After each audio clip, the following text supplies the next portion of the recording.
picks like maybe Tychus for the grenade interrupt onto the backline, things like that, and being able to survive and hold their own. Oh, I'm so excited. This tournament meta just got real wild. Which is faster, the Riptire or the Ravenous Spirit? That's what I want to know. Riptire definitely is faster. The Ravenous Spirit starts out with it. It's a race. I want to see max range. I don't know. Who gets it? You know, that's the one I'm looking for. It's like, if you want to go there, then we get the Junkrat. Let's test it. You know what, guys? We're going to go ahead and test that really quick here. We're going to figure out who, in fact, does win that race between Ravenous and the Riptire. We're going to go to a quick commercial break, ladies and gentlemen. But when we come back, more here between Gen G and Blizzard. Who would win in that race?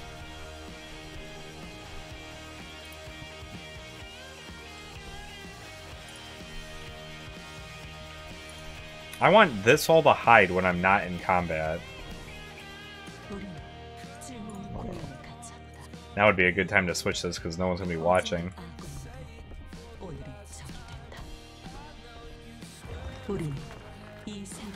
Oh look, that's what I'm playing. I like it. I like the expansion a lot. Oh, it was in Korean. What's going on up there?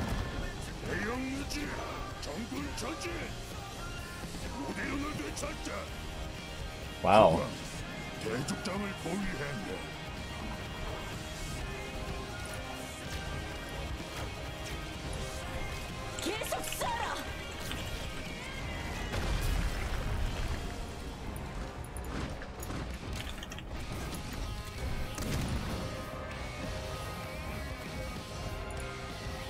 I don't know why this like mixer keeps messing up.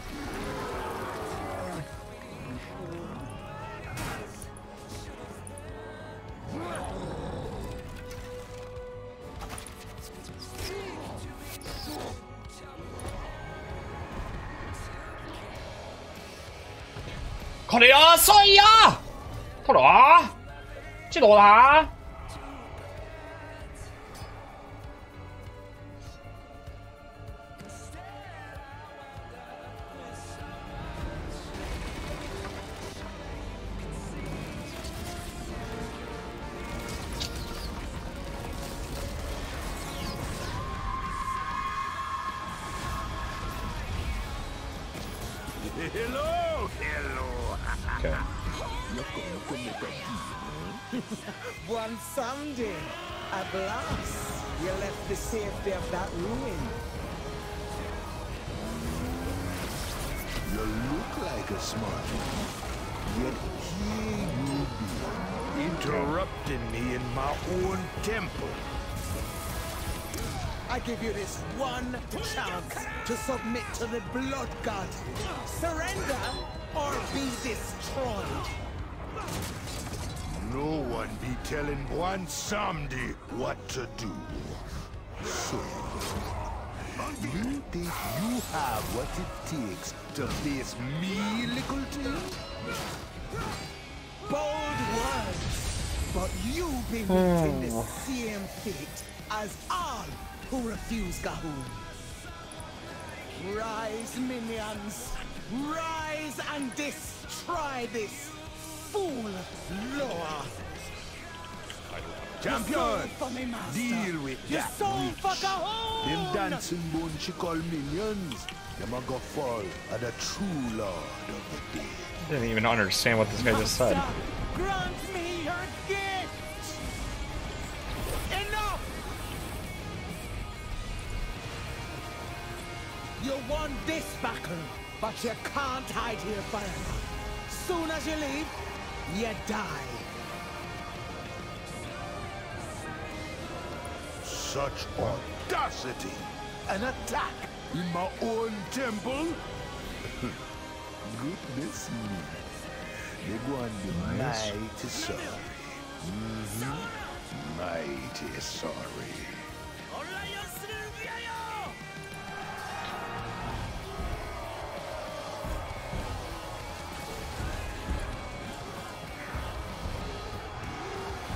Don't you go forgetting our deal now. Keep sending souls to Buan Sandy. If you want to keep me favor.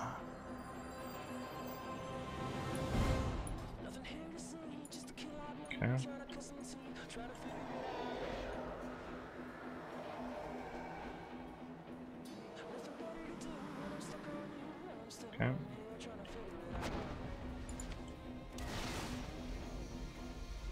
Queen's Blade.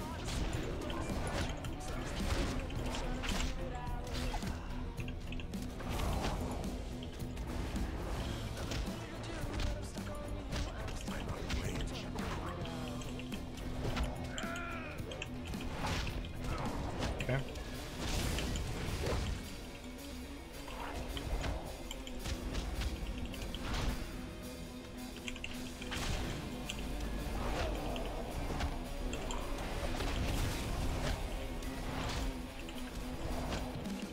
Jeez.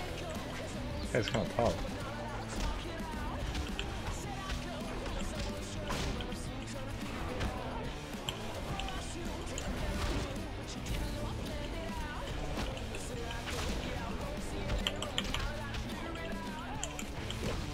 Okay.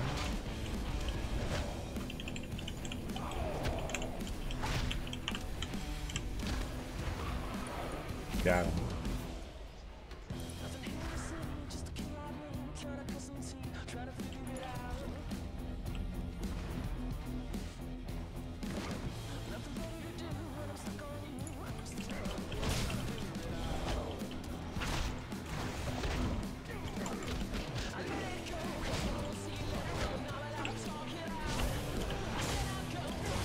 Okay, HGC's back. Gen G, aren't they like the best? 오늘 이스터 첫날이어서 그래도 좀 긴장되기도 했는데 좀 많이 수월하게 이긴 것 같아서 내일 있을 발리스틱스와의 경기를 이제 준비해야 되니까 오늘 그래도 많이 좀 좋게 이긴 것 같아요. Don't think about going back from 619. That's what Kyo just says, and does get the manage.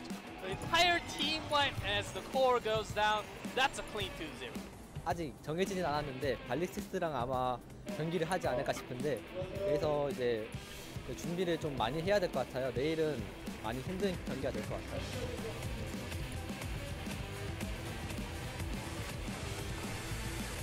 Yeah, Rich is like the best player in the world.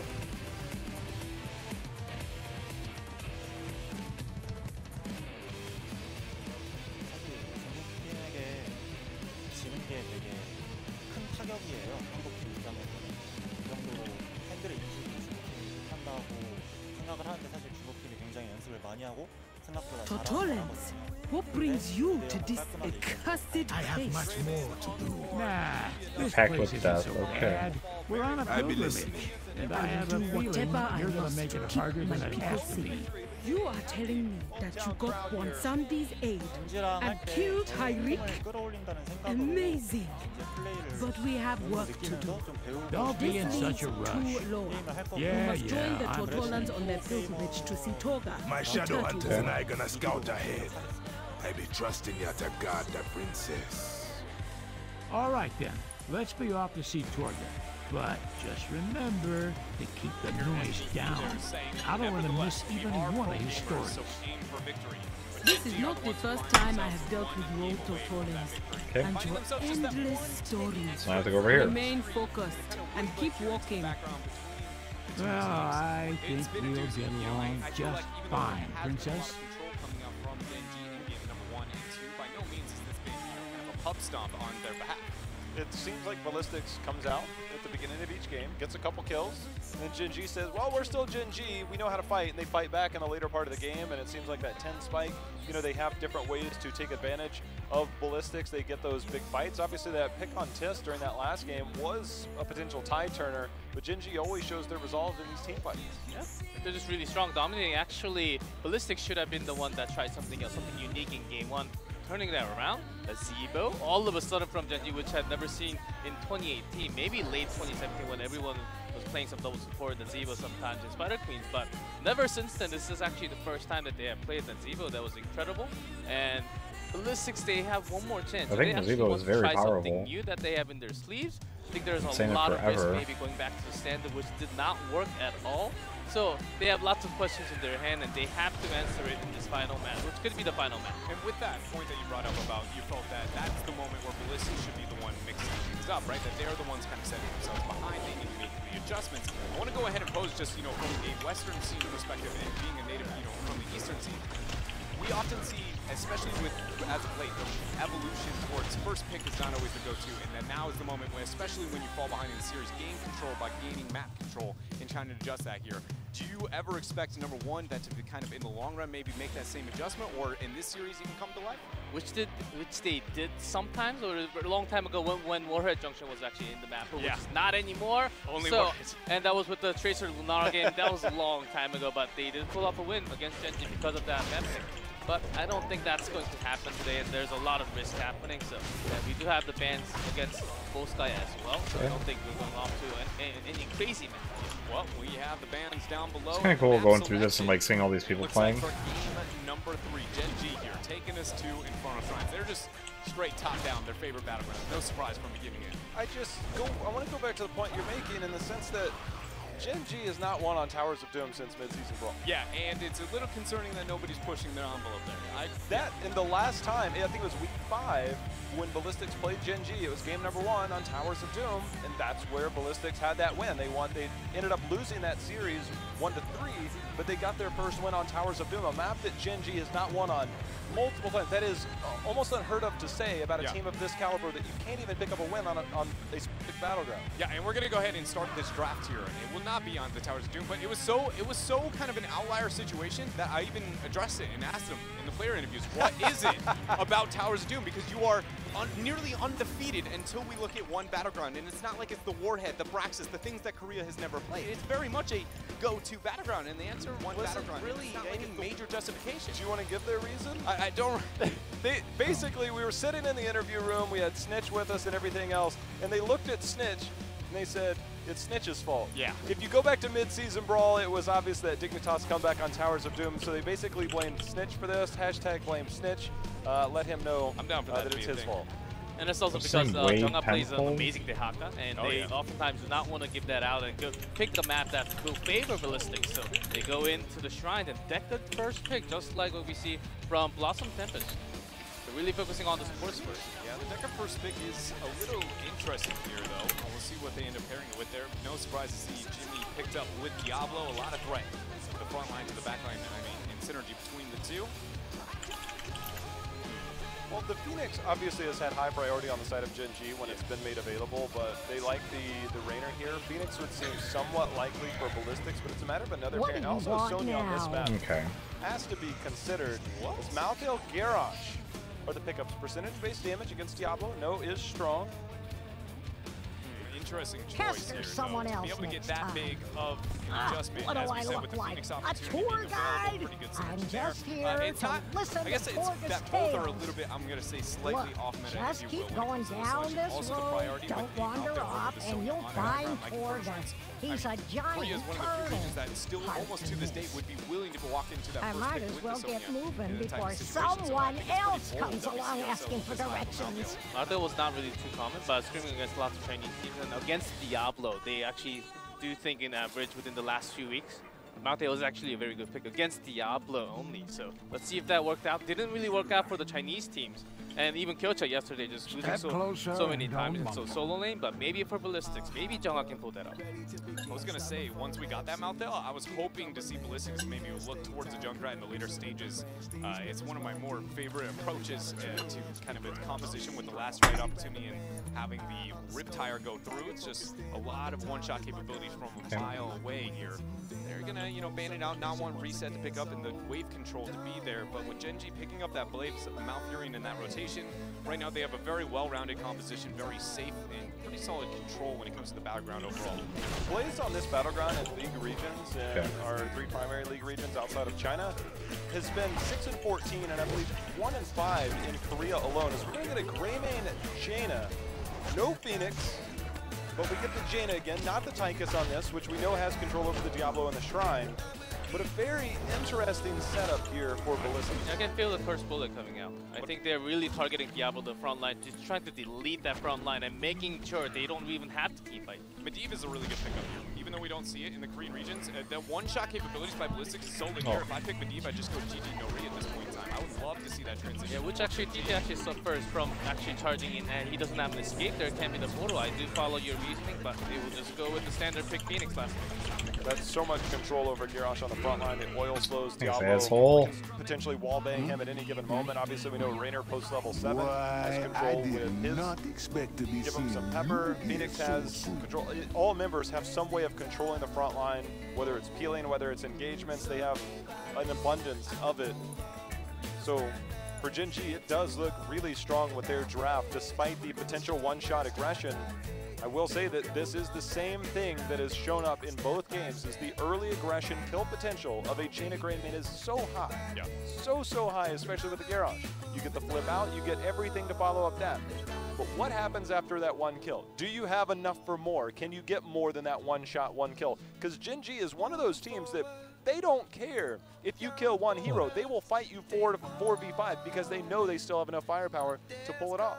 I completely agree. It's definitely a concern here. And, you know, G-Clef, we talked about, is this the moment to mix things up? I think we did get some mix-up, right? I think Was it the mix-up we wanted? I think so, but it was forced by Gen G going to Grey main was because of the Hanzo ban with SCSC. This time they were targeting out SCSC's hero pool off his comfort zone. Grey main, not a bad one. He did play a lot of the time last year, not too many this year. But still, being out of the comfort zone actually makes you feel a little less comfortable and less confident as well in game. So I think Gen G still has control over the draft. It may just be the final game, I would say. And I also want to bring it back to the performance we've gotten from Tiss individually on the Diablo throughout this, even in the series on Sky Temple. How few shadow targets he was willing to kind of dish out and risk his positioning. I can't help but feel like that playstyle specifically against the composition now we see out of Ballistics, you just go, I'm never going to risk that hyphy positioning unless it's the gameplay kind of position. And most Warriors, I go, you're going to get too antsy. You're probably going to find yourself in that position. But he already showed that without that on the other side of the battleground. So this is definitely intimidating for Ballistics fans. I don't know what he's talking Obviously, Tisk about. wasn't around during the 2016 Spring Global Championship, that incredible run we know the Indie Black roster had before.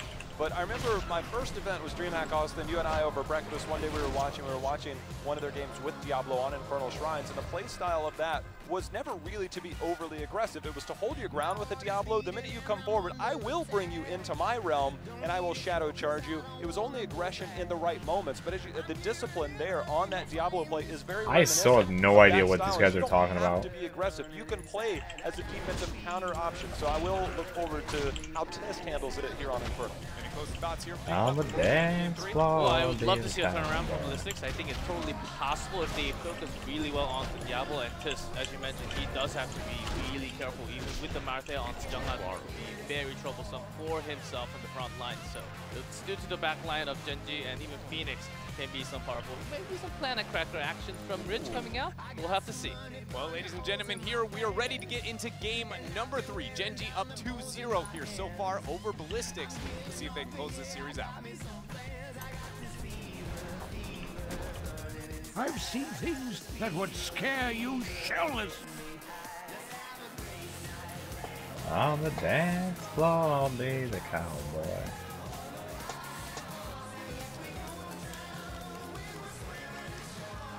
It's a terrifying picture, Dreadnought. Looks like us at breakfast in the morning. I think you're giving yourself way too much credit.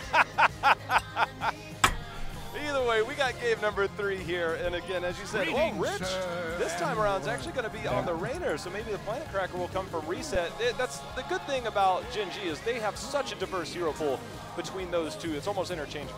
Yeah, it's the beauty of having the old R&R. Not everything in the ocean. Pretty much make anything happen there with Rich and reset. Level 1's coming out from the teams. Nothing majorly different or diverse from any one of the heroes. Look at all these, and then, you know, each one of these is going to have... Go more to, defensive oriented, trying to buy time to get that survivability and also deal with chain damage out. It's like, please, I don't want to die. I'm just going to use spell armor. We'll see how that impactful that is. Again, post level 10, the main source of damage, it doesn't matter how much spell armor you have, because it's a matter of Cursed Bullet will rip through that. It doesn't matter armor, it ignores armor. So we'll see how that plays out. I mean, that is the other thing about this is that Kyocha's positioning, to me, Dreadnought, is going to be paramount in the sense that that bunker is going to be very important for him to anticipate those tosses, those throws over, because it's a Malfurion. The burst you don't do anything when you hurt. There. So I think it's going to be very important, the coordination and synergy between Tist and Kyocha on the front line. I think that's a great point. I completely agree, too. Because the ability to be able to keep him alive, normally you'd be like, well, if you nice taking Tusk or excuse me, Sprite, throw him down there. But it's normally I'd be like, well, it's not going to be that big of a concern. If there's only one major element to be fearful of if you're a support player in a composition, it's usually pretty easy to make that avoided. But it's usually once we spread to 2, you're like, okay, it gets a little bit more challenging. 3, it becomes a hard time. And when you know, highlighting Diablo is going to be under pressure, but Raynor and Phoenix both are very easy to kind of fall behind with the trades into a Jaina if she gets the proper flank. And so I agree that a lot of these heroes, every hero, I feel like on Gen G, if they just kind of, you know, goof a little bit too far, might just be Ballistics finding themselves easy kills. A lot of it, I think, will be on the side of if Gen G is the one that makes the mistake. Again, the frontline control between a Raynor knockback, a slow from Phoenix, a potential slow from Malfurion if he wants to go, but the roots there, the slow from the oil, the Diablo potential flip back in. There's so much control knockback is that we have to fly all the way here to like change your quest. Just walking forward, there's going to be more setup needed, and then I think a lot of it is going to come from Maki because Malthael doesn't have the CC. You can body block, you get the slows from Jaina, but trying to find the engagement opportunity. Not trying to twist any arms or do some PvP. Never mind. Behind the flip, and not allowing you to just say, hey, it's in the front, I can get to that just as easily. So it's very difficult, I think, for Hooligan here to be the primary playmaker. It's so severe that I might want to raise the kind of interesting question here, because I feel like it's something we may be able to look into, because we often look at stay a while and listen. That is the playmaker to set up these style of plays, right? Especially when you have Hooligan there on the garage. But I would actually argue maybe there's an element of Lornado and being able to throw that on the lower cooldown and maybe try and split somebody. And it just provides a little bit of breathing room on that initiation to get that isolation and not allow this constant threat onto the members of Gen G for Ballistics here. Nice initiation as we see Tist actually moving forward. They're taking a lot of damage, that percentage damage coming through. Rich actually gets the Groundbreaker. Hooligan unable to find the flip over. Reset does get the flank with the Plasma Cutter thrown down, but I think Ballistics is going to be just fine. They're fine, but the amount of damage that he's able to put out in such a short amount of time on that Arsenal synergy is so strong. We've got our first shrine underway. Early start by both teams, Gen G pulling back, and again, this is the disciplined approach that Diablo-style teams, we see the aggression, we see a lot. Diablo does have great engagement. Well, what happens if you wait for the engagement to come to you? They're holding in position, they're looking to find an engagement. If Hooligan steps up a half step further, Tist is bringing him back and slamming him into the wall. Yeah, but the bottom wave control, actually, SCE just used the Blizzard, so now no major damage for a while. And because Gen G is winning when it comes to the control, Indomitable will actually use Tist. Gonna go ahead and flip it over. Shadow Charge is forced against the wall with the flip over. Jet Propulsion slaps onto 2, and Ballistics lose 2 members quickly. Gen G gaining massive control here over the first shrine. All you have to do is wait as they had so much control over the shrine, there was no need to initiate, there was no need to engage, but the minute the opportunity presents itself, Tist, in the blink of an eye, is like, let's go. They get the kill, they have the camp control top, they only get gates, so no experience out of that, but they get the Punisher behind it, and they have early game control. Do I need to get my with the honor bound in? Gen G, the pacing that we saw in the mid to late game of the last one was them playing not necessarily from behind, but more from a pacing perspective. Now they're in control of this game. That is a scary prospect for Ballistics. Yeah, and I can't help but feel like, again, a lot of that came down to the bottom wave control and a lot of the decision-making around SCE with that Blizzard. It makes that initiation that much better. But talking about initiations, Reset got to get the warp over, but no way he makes it out of here. SCE with the disengage opportunity, not even necessary. Claw that one out. 9 hours. Phoenix is out of here. Leap over the wall. Fort picked up. Gen G still in a pretty big lead here, even with Rich getting caught. It's a good kill. They do get some experience. Pretty good. The main thing is that fort falling, though. That fort, once they redistributed some of the experience from the fort walls to those forts generally at this stage are how you get those substantial leads. The kill does help, but you see the quick rotation up by Rich onto the Raynor to make sure and get whatever soak he can that might have been denied from them. So the rotations were there to mitigate some of the damage, but nonetheless, Gen G does find themselves up in experience. If I fell there, I was going to freak out. Looking to be able to get an interesting response here towards the lane pressure I feel like Gen G is pushing out, because with that bottom fort gone and the Impalers sieging away, you already see the Greymane is willing to let that kind of fall towards his side for as long as possible, just to make sure it's not getting out of position and not risk a gank from Gen G, but that leads to a lot of free damage over the mid, and it's only going to further this advantage towards the level 10. I just wonder, you know, is this giving up a little too much on the side of Ballistics, maybe focusing more to a 4-man defense and a bit more offense and trying to get the skirmish? Because though SC made this rotation, yes, it can't help but feel like it's too late. If you at least you wanted to fight, yeah, if you wanted to fight, and you're not going to have that chance much longer because 10's almost here. The towers will go down. the experience will continue to climb. So the threat very much is real from Gen G. So for Ballistics, they'll have to play the soak game, get to the bottom lane, try and get back into this. The good news for Ballistics is that they will be on even talent tiers by the time 10 does come around. By the time the Shrine comes around, excuse me. So they will be able to fight on even talent tiers.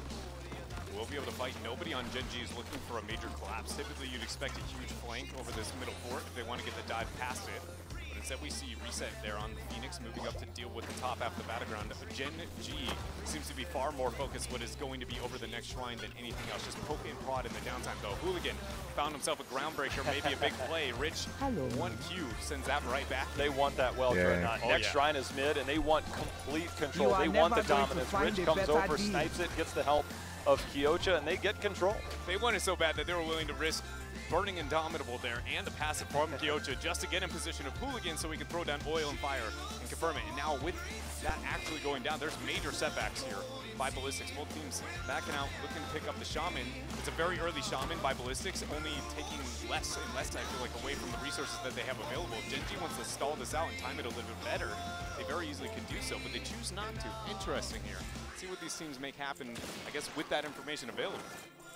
Information that's not available, Jaina's heroic. Will we get the water elemental? Will we get the playmaking potential of the Ring of Frost? We're going to find out momentarily. We're going to see if they rip it. They did get the curse bullet, and it's a matter of if Garrosh finds that toss back, then you can get that rip kill. Speaking of rip kills, Jiang Ha has to be careful. He is going to manage to heal up there, but this is an interesting position for both of our teams since Phoenix is all the way in the bottom. Yeah, Phoenix not making the transition quite yet. They say you Shamans have have the been air dealt of the with here. throne. 2 seconds out from the Shrine. SC is going to go ahead and start that one up for the squad. Nobody has seen Phoenix yet on the battleground, now showing himself throughout mid. Ballistics moving up, but not going to make anything happen. I'm feeling it, Dread. It's about to happen. Hooligan goes in. There's the knockback. There's that control. Groundbreaker's going to get the knock up there. But I can feel it. It's going to happen. It's going to happen. Here we go. Hyperion got to be thrown out there. Look at the flank here. SDE trying to make it happen. Reset with the warp out. He's going to be fine. Great wonder if they retreat use decision that by Reset to collect himself Gen G. But look at this. Phoenix is nowhere to be found. Ballistics need to split the seas of Gen G, but they do not aggress any farther. Well, here we go. We'll see if it comes out. Still waiting on that heroic. Magi trying to get the big setup. There it is. There's going to be the root coming down. Will we get the follow-up Ring of Frost? Is it going to come in? We're still waiting for that to be locked in. Right now, it's almost dead even in terms of this race here. Kyoja last right. Bunker's going to keep him alive. Now that Bunker's down, that safety option is not there. See if Ballistics will look to capitalize on it. He's going for the ring. He's going to come in with the ring. There it is. Throws it down. Locks down the 2. And look at this. The Bunker actually, they peel out there. They warp away. What? Oh my goodness. They survived. You thought they died. Salvo gets thrown out. Magi's going to be first to drop. And Gen G, ladies and gentlemen, do the impossible and win this shrine. That Ring of Frost was almost money. Instead, it was fool's gold because they got the lockdown. Yeah, Gen G, they got into the bunker. Wow. Are gone. They sneak out the back door, and Ballistics is left scrambling. My brain had already counted them dead. Me too. They're done, and I was just like, "Where's the death? What's going on here?" Oh my! Ballistics there. So much calculation to bait out the bunker to get the initiation, and things just I don't think they baited out the bunker. I think the bunker was laid out quickly to... I mean, it's got a pretty long cool... Like, it's out there for a while. This game is very much Gen G's so far. Oh, they're still going forward. Another knockback. Hooligan has had such an impossible task of getting in. Who's not going in the impossible task? It's going to be Kyocha. He goes in, puts down the bunker. SC, the Jet just barely misses the kills here, but it is hinging on a knife's edge as now Hyperion comes down. They want this keep, Dreadnought. They may want more than that at this point in time. They're just bullying everything from Ballistics, and if they overextend, SC's so low, he moves up, ends up getting the tap there. Will end up the minion. Hooligan does land a groundbreaker. Root going to be thrown out along with the Stay a While Enlisted. Ring of Frost there, going to be dropped. Look at that jet propulsion onto the backline with the last fight. They end up getting the first kill. They're on to Reset, but Gen G's not done. They're not afraid to fight 4v5. Here comes the lightning breath. SC just barely able to walk away. They can't get onto Magi either. Again, this is the threat I told you about. You get that one shot. They keep them at bay. That still works. Turn right around and try and give it to you. You cannot escape that fear that they instill in you. But Ballistics did get the only kill of that fight. They did find some experience back out of that, but they lost a crucial keep here early in the game. We did get the proc there onto the last right, so we have that lower cooldown opportunity, so these things might get easier for Ballistics, but I can't help but feel like the fact that you're looking at this, you know, level 13 first initiation and how much of the battleground, more importantly, the lack of keep for Ballistics. You don't go one last rites, proc worth. That is definitely a lot more lost here so far throughout this game. If you're in a public game, you do. Yeah, maybe. Yeah, that's a good point, but we don't talk about those. But anyways, Gen G here, massive control, and it is very important that Ballistics, in my opinion, they need to force the hand pre-16 because if this game gets to the 16 mark with that top shrine, it's inevitable that top 4 falls. Eliminate the threat wall before will be it taken for strikes free. again. And at that point, Ballistics just go, we can't do anything to hold on. Jaina's showing bottom, which means that by the time she gets up there, Gen G will already be finding themselves out of here. There's going to be the knock-up. Of course, they've got the roots, they've got the slow. No Jaina here. They're still going to look for it, but they've got the taunt. They're going for it right now. They're looking for the fight. Stay well. Listen, it's going to lock down a few, but there was the stun just in time. As Zip Propulsion's going to come in, as SD come in looking for a fight. Salvo! Not going to confirm a kill quite yet there, Jay. How huge, huge shout out to Kyoto there. The Indomitable use into the Jet Propulsion prep, making sure that there was no playmaking opportunity there for Magi and his stay a while and listen. You know, turns out Kyoto's not as patient as Decker came with life. He just drove right into that. He's just like, nah, it happens. Making the plays there, Kyocha. You know, we saw this talent pickup. I haven't seen it a lot in the Western region, but it has been very prominent throughout the day today, and it allows you to make plays like that. So, very heads-up play. Almost 16 is Gen G. So, Hooligan's like, you know what? To heck with it. Let's go in. They're trying to blow up Kyocha right now. They are actually going to get that kill. Ring of Frost is going to come down. There's going to be the taunt. They're trying to get the blow up. Sake somehow surviving, but he's going to go down as well. 2 kills here for Ballistics as they are looking for more, but Test is trying to turn the fight, and Malthel somehow survives. The inevitable end, Houston, he actually gets the kite out there. My goodness, you see that proc there from the Arsenal. That's timing, one less though. problem Yeah, to worry about. Nice so work. tense here. And the deaths, the kills, and now Ballistics is going to make the rotation. Wait a minute, though. Gen G. Test is like, you know what? 3v5. Phoenix is chilling mid lane, so it's technically 2. I'm going in. This is insane. Ballistics is taking the fight to them. They have time to get in ahead in this, but will they be 16 by the time the rest of Gen G gets back here to fight? See if Ballistics, look at Hooligan's positioning. He might be looking for another one-shot, one-kill opportunity. He moves in. He's trying to find Diablo. There's going to be the toss back. He's looking for it right now. He's the cursed bullet. All the damage coming through. Salvo along with the lightning breath going to be thrown out. Look at Ballistics falling so very low. So much damage. They get the kill onto Tisk, but they have to retreat. They get the lockdown there. Reset, moving forward through that blizzard. Man, Ballistics, they claim a W there by that Rainer's Raider just like zones you out so hard. Back here and look at these skeletal defenders, how they're losing all control. But they can rip it again. Cursed Bullet is a really short cooldown. Ring of Frost is there. They need to get back into this. They've got the well tap. It looks like they're going to play more defensively at this point. They're willing to concede, not looking to re-engage. This is an interesting decision by Ballistics, but by the time they got there, maybe it's too much to come back from.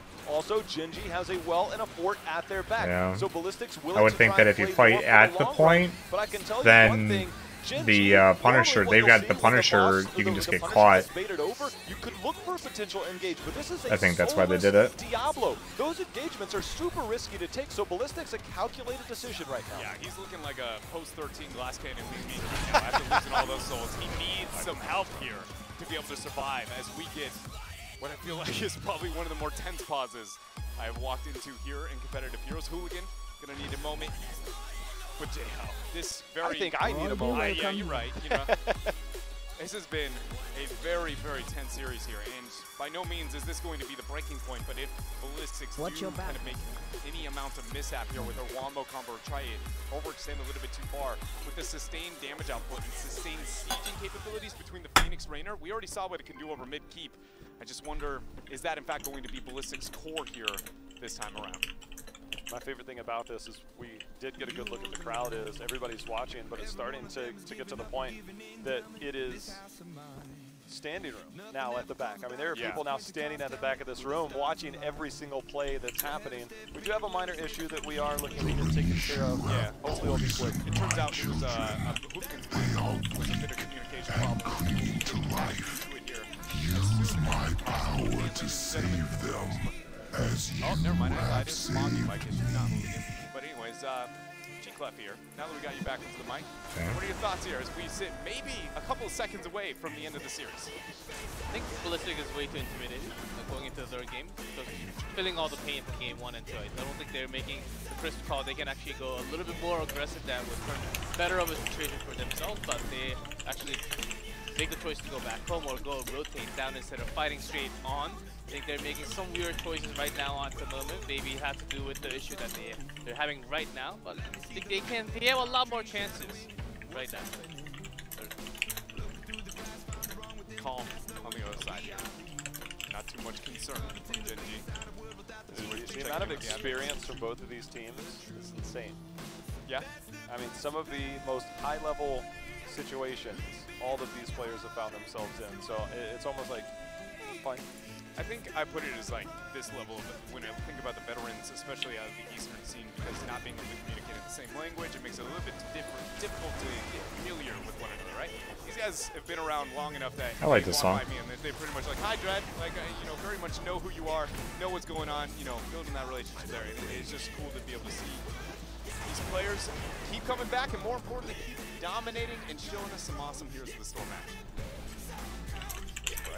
It actually, yeah, it is. When the lights go down and these lights come on, it's like, hello there.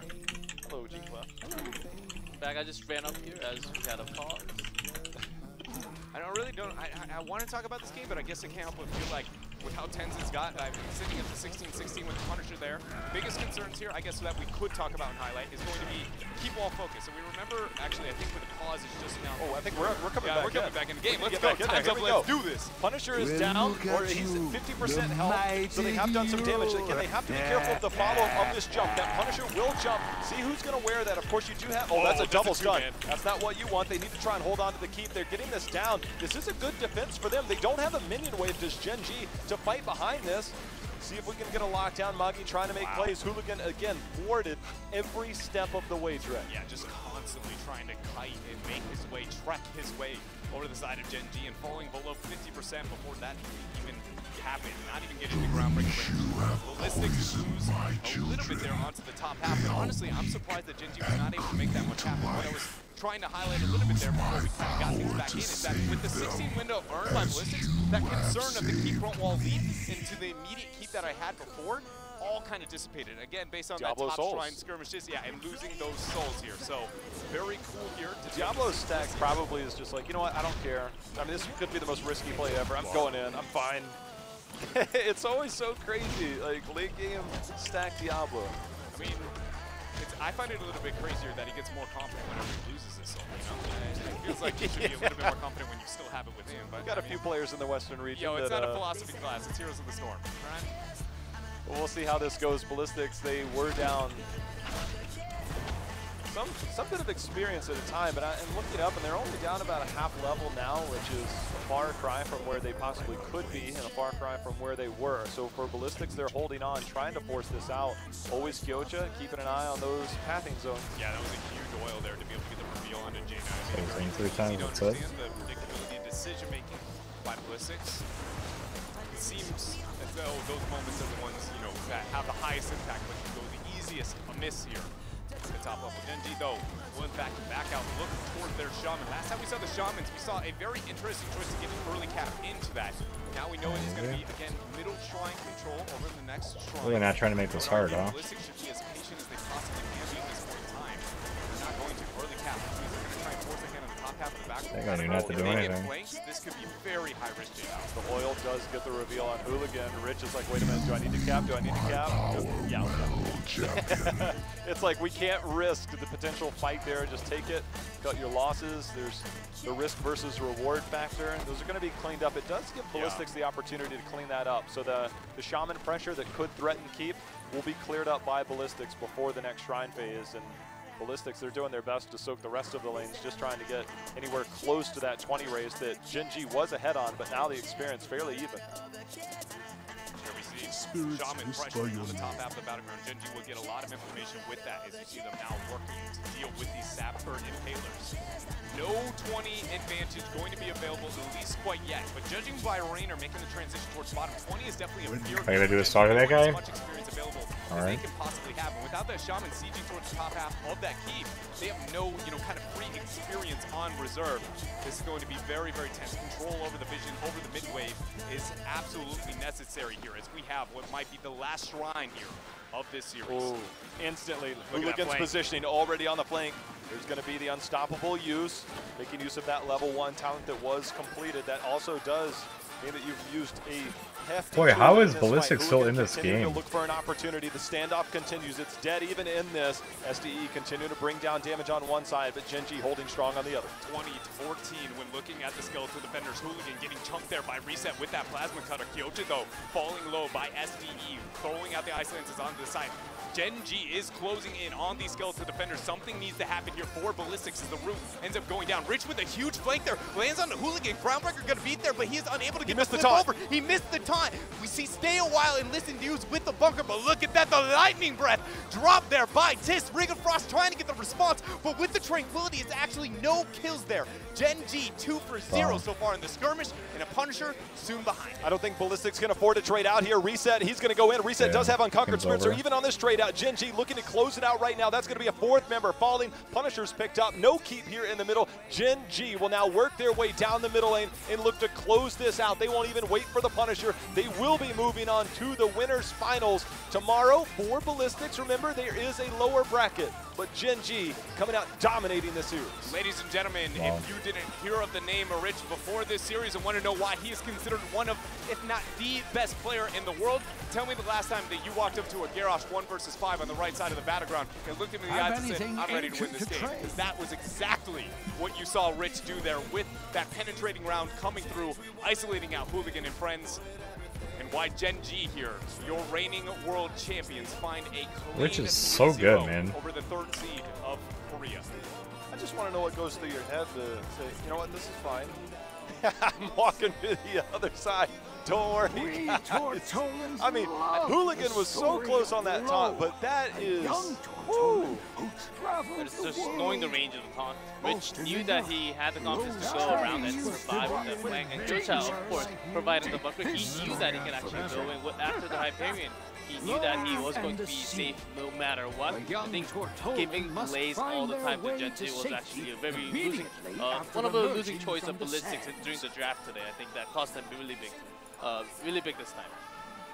A lot of really cool play there from both sides there, especially in game number 3. But I feel like the one thing that definitely stood out the most curious to me was the last shrine, or not the last shrine phase, but that top shrine phase of the decision making out of Ballistics. So they show up to it, but then like kind of half forfeited there. And I can't help but feel like when we talked to them and they were highlighting that the role changes with the independent decision making and the shot calling, that's one of those moments I look at and I go, that's that growing, kind of pains from this roster, even though they are, outstanding in all other kind of fronts. I said it in the draft, and I'm going to say it again here. The amount of control. We saw Garrosh rise in the Western Clash after disappearing for a moment of time, and then he came back and had the impact. But the amount of control between the Phoenix and the Rainer alone, plus everything else around there, Hooligan, every time he goes in, he finds his way getting knocked back. He goes in again, he gets slowed. He goes in again and gets knocked back again. It is insane how difficult it is, especially that's why I question the Mouthdale pick, things of that nature, is that you don't have that buddy that can give you that support, like a Urel or like a Blaze to help get that CC around. Yes, it's great for getting kills, but finding the opportunity for kills is so incredibly difficult when you put that much weight on one player's shoulders and you limit your options. The Deckard setups were great. Magi, I think, played a very good game that game, but they just lacked the resources and the tools to get some of those. Can I change his back? It was very difficult to get back in those moments, in those fights.